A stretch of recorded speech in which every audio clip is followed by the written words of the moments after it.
Hey, what's going on with it, ladies and gentlemen, ponies and gentlemen, the one, the only, Criticism Guy 2009, aka Nintendo for 2011. Fade's a little fucked up, I understand that, because it's all zoomed in and everything, so, real quick, before I do go, real quick, 3 very fast updates right now.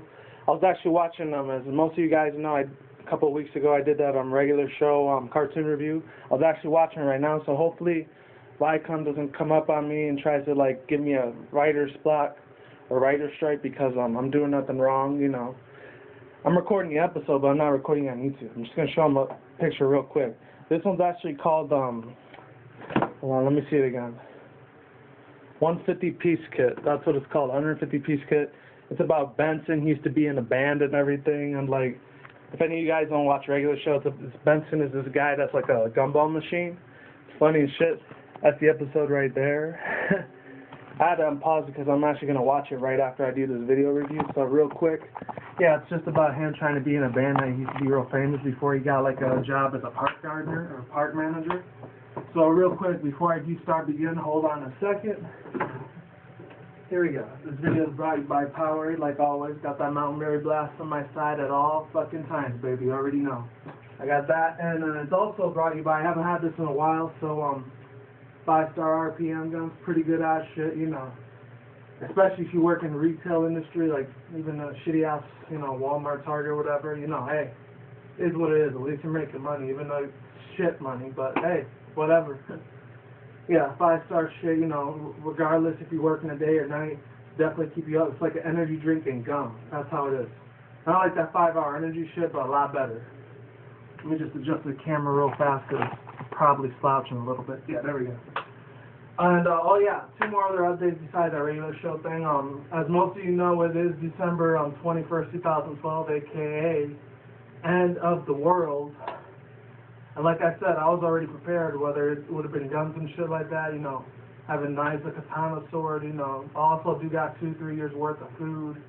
What else do I have? Hold on a sec. I had a lot of other stuff. It's just on the tip of my fucking tongue, you know. Oh yeah, I had a little bit of gold and silver hidden on with me, you know, not to mention a whole bunch of, you know, gas masks and all these other medical kits and everything, just in case shit did end up hitting the fan. But as of right now, it's already like 5:30 on West Coast Pacific time. We still got to get through 6.5 more hours, and shit doesn't happen, and it was never meant to be. I guess that meant my ancestors were, unfortunately, they were incorrect. Because, of course, most of you guys know I'm Hispanic Latino. I'm one of the indigenous Native Americans that used to live there thousands of years ago, but I'm talking about my ancestors, of course. You know, I didn't go through time or anything like that. That's just fucking crazy, you know? Other than that, you know, the Aztec and Mayan blood obviously runs through my veins, so unfortunately, my ancestors were incorrect. It was just the end of the calendar. It wasn't the end of the world. But still got 6.5 hours here in the West Coast, Southwest areas of the U.S. To see whatever happens, because you never know. Shit can happen. Shit can pop off at any second. Shit can hit the fan next month, next year, next 20 years, next 20 decades, centuries, eons, next million years. Whoever knows. You never know. Only God knows. That's all I know. I'm not God, unfortunately. But other than that, there's that update. There's a regular show update. And there's one more other quick update I wanted to tell you guys really quick. As most of you know real quick, I haven't been having internet in a while. I was supposed to get it today, but unfortunately they fucked me over again, so I just decided to call it quits with this thing and wait till next Friday. Well, I don't have a check or nothing coming in, so I have to wait till the week after that week when I start working again, because these kids, as most of you guys know, I work for cafeteria school shit, and still got to wait another week or two until I start working again, so I'm going to be pretty broke without the internet for a while, but fortunately one of my roommates are still letting me use their laptop to upload videos and shit, so thank you very much for that. And I know next week, Thursday, Friday, one of my other roommates is going to be leaving once and for all, so I'm actually not surprised at it. I'm actually happy because this roommate was kind of a bitch piece of shit for a while. You know, we had a couple arguments ups and downs, so if you don't see any videos from right now all the way to next week, Thursday or Friday, you'll know why. I'll probably be off of YouTube for like 2 weeks until I get paid and be able to get another internet service, because this old internet provider is very fucking shitty, and their customer service is a fuck you to the customers, and I don't like that shit. without further ado, I'm sorry for that really long-ass introduction. Hopefully you read the title up there, the above. This is the Guilt Trip movie trailer review. It's not the real movie review. I haven't seen the movie yet. I know it came out on Wednesday. I know there's 2 other movies that came out. I think the Django Unchained came out, and the other one, Jack Reacher, the one with Tom Cruise, is the one that came out. I know the other one has Samuel Jackson, Jamie Foxx, who else? Brad Pitt's on there. I think Russell Crowe's in there too. And of course Quentin Tarantino made the movie, so it's only right for them to be in there, especially Samuel Jackson when he did Pulp Fiction with them a long ass time ago. Like I said, Quentin Tarantino, if I had to choose which one's better, the Django Unchained looks a lot more kick-ass than Jack Reacher. I'm sorry for all the Tom Cruise fans out there, but Jamie Foxx is a lot more badass. I'm sorry. Even though he's Moreno, he's black, but he's not a freaking ignorant piece of crap like a lot of black people are, unfortunately. Not a lot, some. Because I don't want to be careful what I say, because, you know, I'm subscribed to a few black people, and I know any of you guys out there could be black, and, you know, I don't want to discriminate and shit, you know. So, yeah, I know my race has a couple of ignorant fucks in that, too. Every race has ignorant pieces of shit in their race, okay? And then some have very smart, intelligent people in their race, regardless.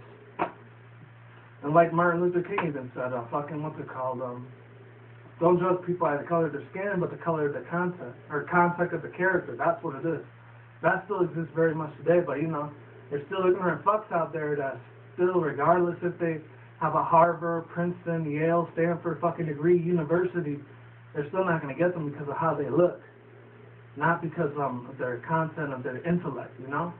But anyways, let's get to this movie review. Sorry, I'm way off topic. It's probably been 10 minutes already. I'm going to make this quick and fast. So here we go. Because I was going to do another video response like I did with SpikeJet.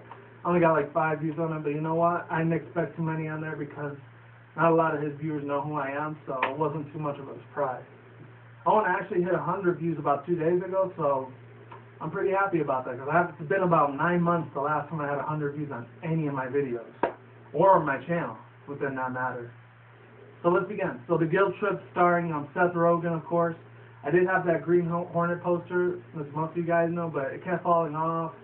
Gave me a lot of issues and fucking bullshit, so I decided to just take it the fuck off. It's him, and then if anyone's ever watched The Fockers or Meet the Fockers, or if anyone's like 50, 60, 70 years old, maybe even 40, if you're under 40 or 50, you probably don't know who this lady is. But if you've seen her in the Fockers movie, you know exactly who this is, especially down here in Vegas. I think she has her own show somewhere, and if any of you guys are locals out here in Vegas, you know where like Ramparts, Suncoast Casino places are at. I think she might have her own little gig over there. If anyone doesn't know what I'm talking about, especially a lot of Jewish people, they probably know exactly who this is. I'm not talking about that Frank Sinatra dude, I'm actually talking about somebody else. It is Barbra Streisand. Barbra Streisand, excuse me. It's not like it says Barbara. But yeah, you know, the one that did that whole Fockers thing, and Little Fockers, you know, all that whole shebang kind of thing, you know. But other than that, let's begin. So basically this whole movie, I'm not going to say what it's about because I haven't seen it yet, but the trailer view, it looks pretty promising, you know.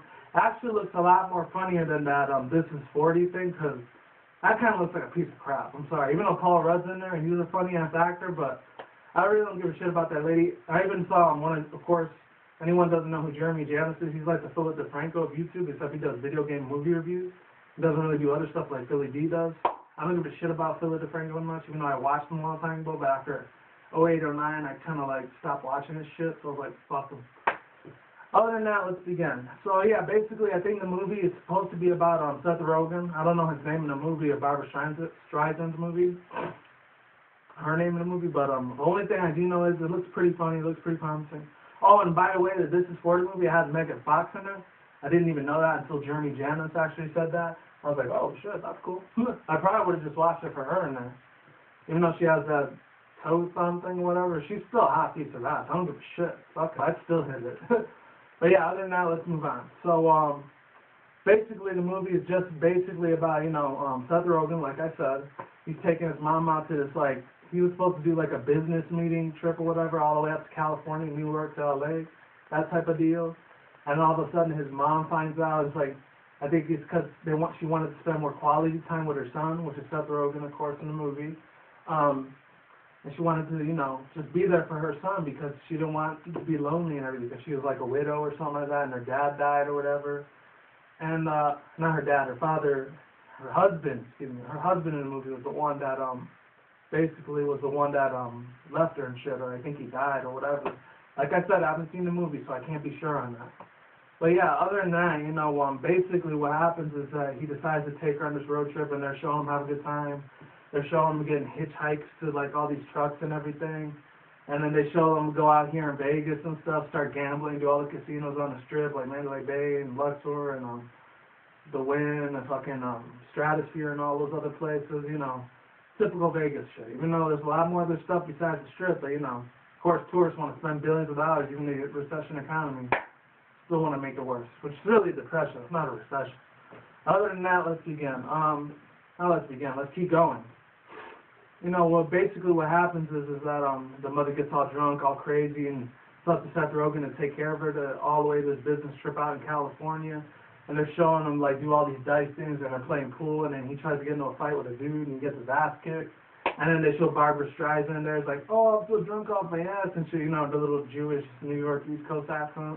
So I heard that a couple times when I used to live out in New York, so I kind of know what's up with that.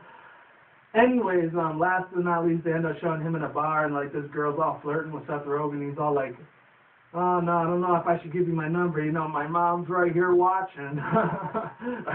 You know, like that. His little signature laugh, like that. Oh no, my mom's right over there watching. I don't think that's appropriate. You know, it's sort of like that. You know. Ever since he made that movie a long time ago, his first movie, that Knocked Up thing, funniest ass dude I've ever fucking seen, I'm telling you, man. He even makes, what's his name, the other two comedians, he's even funnier than that dude, Ben Stiller, and that other fool, what's his name? I'm trying to remember his fucking name. I don't remember his name at the moment, not Robin Williams or anything like that. There's Ben Stiller, I know there's a whole bunch of other comedians out there, but even funnier than that dude Paul Rudd from This Is 40, I'm telling you, man. Funnier than those dudes, and you know he's funny as shit, Seth Rogen. And then Jonah Hill, of course, you know. And then the second movie I ever saw him was that Superbad movie, because he was supposed to be the original character in that movie, but like, ended up beating Jonah Hill, and that's how he got his fame. And then the other one I played, McLovin, he only made a few movies. I know he's going to make that movie called Movie 43 that comes out in like January or February, I think. So I'm probably going to go see that. I mean, just in case you don't know, Movie 43, it's one of those parody movies, like, you know, all the Scary Movie and Meet the Spartans movie and all those other movies, horror movie or comedy movie. It's supposed to be like that. And the same people who made Vampire Sucks. It's like a parody kind of movie. So I might actually see it. I know Emma Stone and Terrence Howard's going to be in there. And make fun of other movies. So I definitely want to get a laugh at that, because usually the only two kind of movies I ever do see at the movies is either comedy or action adventure. And that's it. I don't really mess with the other genres that much, because they're either boring as shit or they're way too fucking long, and I got other place to go and people to fucking see, so fuck that shit. With action adventure and the other ones, even if it's 4 or 5 hours of action adventure, I'll still watch it. I'm gonna shit. Just kick fucking ass. That's how much I love it. Last but not least about this movie, yeah, they're just showing her drive on the road, and they show her puking in a bag, vomiting, because she drank too much alcohol or whatever, and I thought it was pretty funny, you know? My whole opinions, you know, pros and cons about this movie is that, of course, Seth Rogen's a very funny ass dude, you know, I've seen a lot of his movies. Very funny ass dude. He always has like some marijuana, weed reference on there. And, you know, I do have a lot of friends that do smoke weed every now and then, so I don't really do it that much like I did before. I rarely do it, but yeah, he has a lot of those jokes. He has a lot of sex jokes, you know. Usually he has a lot of profanity in his movies, so most of his movies usually aren't kid-friendly. I think the only time he ever did a kid-friendly movie, I think he did like a voice character for a little kids movie. I'm not sure which one it was. I think it was that one with the Shia LaBeouf movie, or like the Surf's Up movie, with the penguins and everything. I think he did one of the voices in there. I think he's only done like 2 little kid movies, and the rest of them are usually adult movies. So do not bring your kids to this movie. It's probably going to be 17 and over, so I highly suggest you keep the little kids at home. Make them watch like Wreck-It Ralph or what's that other movie, Rise of the Guardians. That's what it is. Yeah, make them watch that shit while you're watching a nice little adult film movie for yourself. So that way both of you, your whole family can have a good time, you know? And yeah, if you're going to want to see a movie review of Rise of the Guardians, keep moving, because I usually don't do little kid reviews. I usually do a lot of teenager adult movie kind of things. Not adult movies like porn or anything, just the ones that are rated R, you know? Other than that, that's all I really have to say. Like I said, with the pros with this movie, of course he did 50-50, The Green Hornet, Zack and Mary Make a Porno. That shit was funny as hell. He did a whole bunch of other movies. He did the 50-50 one, like I just said. What else did he do? He did a lot of other movies I just can't remember them right now. And of course, Barbara Streisand's a legend in herself. She's been doing shit since the 70s, 80s, I think. Even before I was even alive. So she's been around for a while. And then she started doing Broadway and then movies after that, you know. The first movie I actually saw her in was not Meet the Fockers, but Meet the Parents, back in 96, 97, you know. When I was 7, 8 years old. And I wasn't even supposed to be watching that shit, but it was on TV at the time, and the internet wasn't still that big until 2004, 05, when I was in middle school, high school. That's when it started getting bigger. I know this thing's probably been 30 minutes long, so I do apologize on my behalf. Oh, by the way, I started learning how to do the annotations thing, so be on the lookout for those. One more other thing I do want to say before I keep it moving. If any of you out here are in Vegas, crazy as it's going to sound, if any of my locals or my fan subscribers or viewers are out there watching and they live out here in the 702, and if anyone's Latino, of course, because there's not so many white, Asian, or black people are going to know about this, but they probably know about it by now, but I highly doubt there's not going to be too many of them over there. If any of you guys have seen that funeral for Jenny Rivera, her father's actually going to be here on Sunday, and I was actually thinking, if anyone that's out there is watching YouTube, if they want to meet me in person, you know, I'll probably have like real nice South Pole or a polo on real quick. So if you want to say hi or come meet me in person, you know, want to hang out even, you know, I'm just saying, I'm right there, you know. I'm not sure what church it's going to be in. I know it's going to be in North Las Vegas, so if any of you guys are in North Las Vegas or in the regular Vegas, or if it's in Henderson, you know, definitely meet me up, you know. I'm not an asshole piece of shit. I don't use a lot of fucking profanity like I do in real life. I'll use it a little bit here and there, but I'm a very calm, sweet, nice-ass person, especially if you're a girl out there, if you're a really beautiful, hot woman. I'll be hanging out with my roommate here and there, so, like, if you ever want to say hi, hey, I'm available. So, that's all I had to say for now, so is what it is, ain't what it ain't. See you when I see you. Peace the fuck out. Have a good day, have a good night. It's still the 21st, shit hasn't happened yet, but if it does, an EMP attack happens, or any of that crazy,